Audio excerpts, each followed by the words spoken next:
All right, pros and cons of legalizing the sports gambling industry or lifting the ban on it. We're going to jump into that. A lot of it's right off the top of the dome. I'm going to write an article on it. You can find that article on skillofchance.wordpress.com. I'm really going into detail on that and do a lot more research on it. Or you can go and find me on Twitter at ctibbs81 where I will post said article. Now, June 24th seems to be the day that everyone's kind of sitting on. The bill to lift the ban on this could have been as early as a month ago, 2 months ago, or could be as late as the end of the summer, which seems to be, I think it's June 24th or July 24th, seems to be the day that we're all kind of waiting on, and that's like their deadline date. But it really could be any day now. It just seems like the Supreme Court's really shuffling their feet on this one. That's fine. So the pros and cons of it, right? Well, let's start with the cons because the cons aren't the most fun thing in the world if you are looking to legalize it. But the cons would be one. Obviously, it is something that could be addictive for many people, and it's always tough when you're trying to get something that is proven to be addictive. It's always tough to get that legalized. Obviously, the government is quote-unquote looking out for the best interest in us, right? And so that seems to be the big case against it, and that's going to be the holdup for anyone that's kind of for it is it's an addictive type of substance. People struggle with it. People lose a lot of money. They lose their livelihood because of it. And with that being said, there are a lot of areas where people can get treatment for it, and a lot of people can get help for it.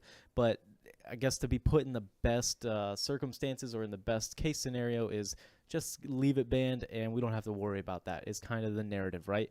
Another con would be, and it's not as serious as that one, but if you've been handicapping for a while, you know that if your strategy is to fade the public or ride the public or anything along that has to deal with number of bets placed, total money bet on the over the under, on the over the under, whatever it is, money bet is going to go up a lot. That's going to throw a real loop through your strategy, and a lot of us have strategies that are based around that, and that could potentially throw a whole loop through it to where you're going to have to do a little more research to figure out, okay, did this change at all? Does it remain the same, or what have you?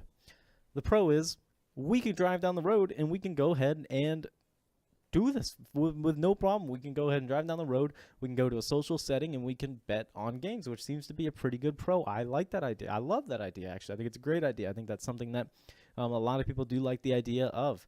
It doesn't seem like something that really should be banned. It doesn't seem like something that the government should really be involved in my opinion, but I get it. I guess I get it why they did it in the first place, and it's to keep the purity of the sports alive, and I understand it, I suppose.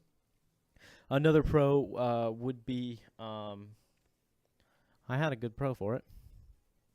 I'm drawing a blank on this one. Come on, man. I gotta stop this video, right? Another pro, obviously, is the influence on money coming into the states, right? Think about all the states that do need help from this. Virginia, North Carolina, I think Virginia's one, West Virginia's one, that's moving fast on this. Florida's another one that's moving pretty fast in a bill that the day that the ban is off, there will be sites that are launched immediately. There will be casinos that immediately, the Seminole Hard Rock Casino here and down south in Miami, they are probably going to move pretty quickly into getting a sports book in their casino, and it's big for the states, especially if you can regulate it and find a way to get tourism withdrawals and get more income brought into the state. Look at Las Vegas, look at Nevada, look how well that they've done with it. So just a few things to keep in mind, and like I said, June 24th is probably the date, but I will go in more detail in this and give you all the details that you need to know, and that's at skillofchance.wordpress.com. Let me know what you think. Am I missing something major here? I mean, I might be missing something major, but personally I think the pros probably outweigh the cons, but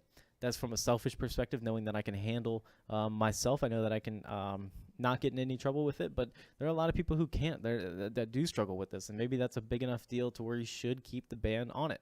Let me know what you think in the comment section below. Thank you for watching.